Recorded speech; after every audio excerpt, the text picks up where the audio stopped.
Bienvenue dans le Business Club de France des entrepreneurs. Notre invité cette semaine est un inventeur entrepreneur qui se lance cette fois-ci dans des fours à installer dans votre jardin.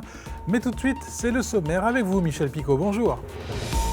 Bonjour à tous. Oui, notre invité est un inventeur entrepreneur, Jérôme Tricot. Nous l'avions reçu ici même il y a quelques mois pour parler de ses valises nouvelle génération et il revient cette fois-ci avec ses fours coccinelles. Dans l'actu, cette semaine, à Saint-Étienne, Casino qui veut vendre sa filiale Green Yellow spécialisée dans la production d'énergie solaire. À Saint-Gobain et l'entreprise Saint-Gobain qui a réalisé la première production zéro carbone au monde de verre plat. On vous en dit plus. Et puis nous irons quelque part en Moselle pour rencontrer des cigognes. Vous allez voir, c'est une surprise. Le médiateur des entreprises qui voit son champ d'action élargi aux tensions de filières liées aux pénuries et hausses des coûts de l'énergie. Et puis le redémarrage de Petit Jean, c'est dans l'Aube. Après avoir connu des moments très difficiles, l'entreprise redémarre en reportage de Canal 32. Soyez les bienvenus. Bonjour, Jérôme Tricot. Bonjour. Vous êtes inventeur et entrepreneur. On vous a connu avec votre première invention, le lit pour bébé, un lit parapluie qui se déplie en moins de 3 secondes. On vous a vu dans cette émission avec vos valises intelligentes qui s'appellent Kabuto. Et vous voilà dans les fours extérieurs qui s'appellent fours coccinelles. De quoi s'agit-il ? Alors, les fours coccinelles, c'est une innovation française déjà. Et c'est assez intéressant. C'était que l'idée, c'était d'aller dans un secteur qui bouge beaucoup, le secteur qui est lié à la maison, au domus. C'est le secteur des barbecues, des planchas et des fours extérieurs, des fours à bois. Et il n'y avait pas grand-chose sur les fours à bois. Il n'y a qu'un acteur qui est là. Il n'y avait pas quelque chose de suffisamment authentique et quali. Et je voulais, moi, créer, comme j'ai la chance d'avoir 4 enfants qui viennent ados, donc qui salissent tout, qui enfument tout, qui respectent rien et qui aiment la vie, et ils ont bien raison. Enfin, respectent rien, c'est pas ce que je voulais dire, mais c'est compliqué, 10 mômes dans une cuisine, c'est vite le bazar. Donc l'idée, c'était simple, c'était de créer le premier four pour tous, pour tout cuisiner et par tous les temps. Donc en fait, le four coccinelle, c'est un four en terre cuite, donc il n'y a pas plus authentique, c'est de la terre cuite.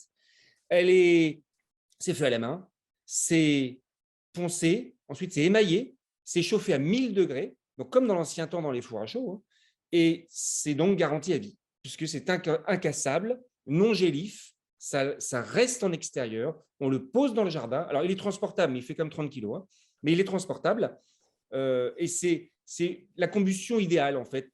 La forme de la coccinelle n'est pas du tout anodine, c'est que cette forme-là, on le voit juste derrière moi, permet en fait le meilleur tirage qui existe dans un four sans cheminée. Parce que vous voyez, il n'y a pas de cheminée dans ce four. Il y a une porte avant, il y a une porte arrière, il y a des aérations sur le dessus, et c'est le meilleur tirage. Mais c'est un four extérieur pour y cuire quoi finalement ? Qu'a-t-il de plus ce four ? En fait, ce qui est intéressant, c'est que vous achetez pour vos enfants, vous avez les ados dans le jardin, vous achetez 4-5 pizzas, des saucisses, une entrecôte, un filet mignon, un dos de saumon, tout y passe.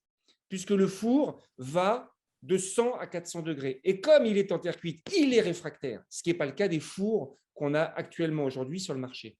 Mais l'idée, c'était de faire un produit simple et un produit vraiment, c'est vraiment cette adéquation est importante, elle n'existe pas. C'est pour tous, c'est pour tout cuisiner et par tous les temps. Je m'adresse maintenant à l'inventeur que vous êtes, Jérôme Tricot. Qu'est-ce qui vous a piqué pour vous lancer dans ce type de four ?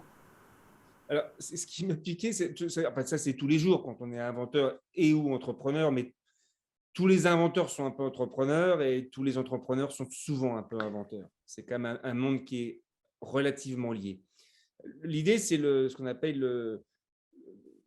le pas cool du quotidien. Qu'est-ce qui nous ennuie dans le quotidien ? Donc, mon lit Magic Bed, c'est un lit parapluie pour des parents pressés qui ne veulent pas s'ennuyer avec ce qui existait, avoir quelque chose de léger, de rapide, d'efficace et qui permet de prendre l'apéro avec ses copains sans réveiller le môme. Eh bien, dans les fours, c'est pareil. L'idée, c'est qu'on peut avoir un barbecue pour avoir le goût du fumé, la plancha pour avoir une facilité de cuisson au gaz à l'extérieur. Les deux sont très bien. L'intérêt du four coccinelle, il ne remplace pas les deux. Alors, il pourrait remplacer le barbecue, mais il ne le remplace pas parce qu'il y a une convivialité autour du barbecue. Et c'est un petit peu différent comme façon de faire. Donc, l'idée, c'était de dire, il manque quelque chose dans cette gamme. pour ceux qui aiment cuisiner dehors. Un autre exemple tout simple. Dans tout le sud de la France, il est interdit de faire des barbecues à cause du feu. C'est interdit. Le four coccinelle, c'est un foyer fermé. Donc, c'est autorisé. Alors ce four a été lancé il y a quelques mois maintenant. C'est en quelque sorte sa première saison avec les beaux jours. Où peut-on les trouver, ces fours, et à quel prix surtout? Alors, il est aujourd'hui, entre guillemets, facile à trouver sur mon site web, donc fourcoccinelle.fr. Ça, c'est relativement facile. Il est au prix de 499 €. Et on le trouve dans certains magasins. On a fait un salon à Marseille qui était le salon du jardin. Et on le trouve dans certains gammes verts, certains Tridom, certains Monsieur Bricolage et certains spécialistes du barbecue comme Barbecue & Co à côté de Paris à Feucherolles. Donc certains spécialistes du barbecue, oui, le prennent tout de suite. C'est un produit coup de cœur. Il est joli ce four en plus. Il y a un côté aspect design qui est sympa dans un jardin. Pour terminer, Jérôme Tricot, quelles sont vos ambitions avec ce four? Vous êtes fixé des objectifs? Alors, ce serait prétentieux parce que je ne connais pas ce secteur. Je ne le connais pas assez, c'est trop frais. Dans un an, je pourrais donner une ambition. Aujourd'hui, c'est trop tôt. C'est assez exceptionnel. C'est difficile pour moi de dire, oui, j'aimerais bien vendre 10 000 fours assez rapidement. D'accord, mais est-ce que j'en ai vraiment la notion? Les moyens de mes ambitions, oui. Est-ce que j'ai la notion que ça va être rapide? En fait, j'en sais rien. Merci Jérôme Tricot d'avoir été notre invité à suivre l'actu de nos PME dans nos territoires, le rendez-vous du médiateur et nos reportages en région, le tout présenté par Michel Picot. Dans l'actualité cette semaine, Casino cherche à se séparer d'ici la fin de l'année de sa filiale GreenYellow basée à Saint-Étienne, comme sa maison mère d'ailleurs. GreenYellow est spécialisée dans la production d'énergie solaire. Cette vente pourrait atteindre 1,5 milliard d'euros et susciterait l'intérêt de poids lourds du secteur, dont les Français Engie ou encore Total Energy. Le groupe français Saint-Gobain, qui a été créé en 1665, il faut le rappeler, sous le nom de Manufacture Royale des Glaces, a réalisé la première production zéro carbone de verre plat au monde. C'est une première, effectivement, et cette première s'est déroulée la semaine dernière dans son usine d'Aniche, dans le Nord, et a donné lieu à une réalisation de 2000 tonnes de verre plat, soit l'équivalent de 100 000 fenêtres. Cette production zéro carbone est le fruit de 3 ans de recherche. Et puis rien à voir avec l'économie, mais ça fait du bien. La commune de Sarralbe en Moselle, qui compte 4500 habitants et qui est régulièrement visitée par des cigognes, dont un couple qui a choisi le toit de la mairie pour s'y installer le temps d'élever ses petits. La mairie a eu la brillante idée de connecter ce nid à une webcam pour suivre le quotidien en direct de cette petite famille de cigognes. Une très bonne idée qui fait beaucoup parler de la commune, du coup, des initiatives comme on les aime dans cette émission. Et c'est l'heure du rendez-vous avec le médiateur des entreprises, Pierre Pelouzet. Bonjour, aujourd'hui nous parlons de l'action du médiateur des entreprises qui est élargie aux tensions de filières liées notamment aux pénuries et aux hausses des coûts de l'énergie. Oui, bonjour Michel Picot. Effectivement, on le vit depuis plusieurs mois et en particulier depuis la terrible crise en Ukraine. Les prix de l'énergie sont en train de monter, voire même de flamber dans certains cas. Et quand on parle énergie, c'est toutes les énergies, vous pouvez le constater, l'électricité, le gaz, les produits pétroliers. Et donc, dans le cadre du plan de résilience, j'ai été missionné pour mettre en place un comité de crise sur ces sujets-là. Donc, nous réunissons maintenant régulièrement tous les acteurs de l'énergie pour essayer de voir ce qui se passe, de bien comprendre et surtout, comme on le fait sur nos autres comités de crise, de faire remonter les difficultés. Si des entreprises ont des difficultés avec un acteur majeur de l'énergie, qu'elles n'hésitent pas à nous le faire savoir via leurs organisations professionnelles, comme toujours. Autour de la table, nous avons aussi le MEDEF, la CPME et l'UDP. Et donc, nous pouvons travailler sur les cas les plus difficiles. Nous avons bien sûr toujours en place notre offre de médiation qui fonctionne sur tous ces sujets. Donc, cette mission est en train d'être mise en œuvre et nous pouvons d'ores et déjà être sollicités pour les difficultés liées à l'énergie pour toutes les entreprises de notre pays, les petites, les moyennes et les grandes comme toujours. Et nous allons essayer de le faire dans le dialogue.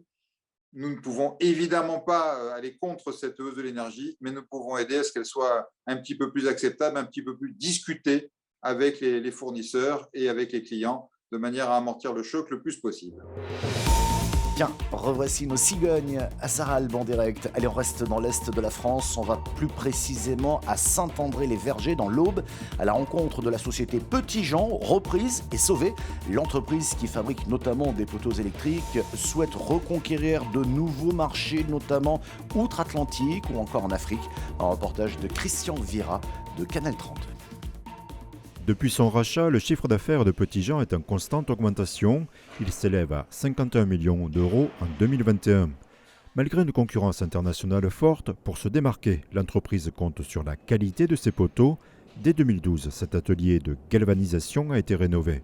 Depuis, il y a eu d'autres investissements qui ont été faits sur les chaînes de production, qui étaient des process relativement fastidieux pour les opérateurs. C'est une automatisation qui est nécessaire pour garder la compétitivité sur un marché mondial aussi. Ça a été surtout rassurant lorsque le repreneur Albatem, il y a 10 ans, a investi plusieurs millions d'euros dans la société. On a compris que Albatem se fixait sur ce territoire. Il est le leader français aujourd'hui et de reprendre une place prédominante au niveau international. Petit-Jean fabrique entre 150 et 200 000 poteaux par an.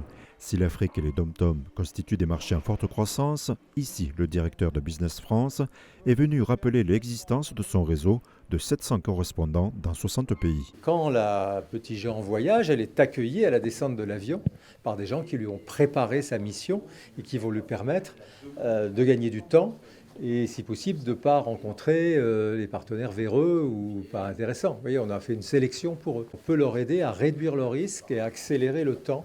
Les temps sont difficiles sur tous les fronts. L'instabilité des prix, comme celui de l'acier, est telle que la validité des offres a été réduite à 1 semaine. Quant aux ports, ils sont engorgés comme toutes les chaînes logistiques. C'est double impact parce qu'on a de moins en moins de stocks et les chaînes logistiques étant rompues, les délais se sont considérablement accrus. À la fin, un client mécontent, mais on subit. Si le prix du gaz s'est envolé depuis le conflit ukrainien, pour l'instant, le carnet de commandes continue de se remplir. Il a fallu rattraper 2 ans de crise Covid. Donc voilà, tous les clients ont vraiment besoin des produits parce que les chantiers ont été retardés, mais les demandes étaient là. Donc là, on a plutôt un effet rattrapage post-Covid. Mais à terme, effectivement, on craint que la demande s'essouffle pour des raisons de budget qui ne seront plus trouvées par les clients en raison de l'envolée des prix des matières premières et de l'énergie. On répercute une partie de cette hausse des coûts parce qu'on ne peut pas faire autrement à nos clients, évidemment, mais pas tout. Donc l'impact sur le compte d'exploitation est important. Hormis la reconquête des marchés internationaux et la qualité, Petit-Jean compte sur l'innovation pour gagner de nouveaux clients. Ces poteaux connectés et personnalisables ont été créés en 2021. L'an prochain, le site pourrait proposer des mâts en matière composite. Merci d'avoir suivi cette émission qui est disponible sur le site internet de votre télévision locale ou sur celui de l'émission. Nous sommes également à la radio et en podcast audio. Merci de votre fidélité. À bientôt.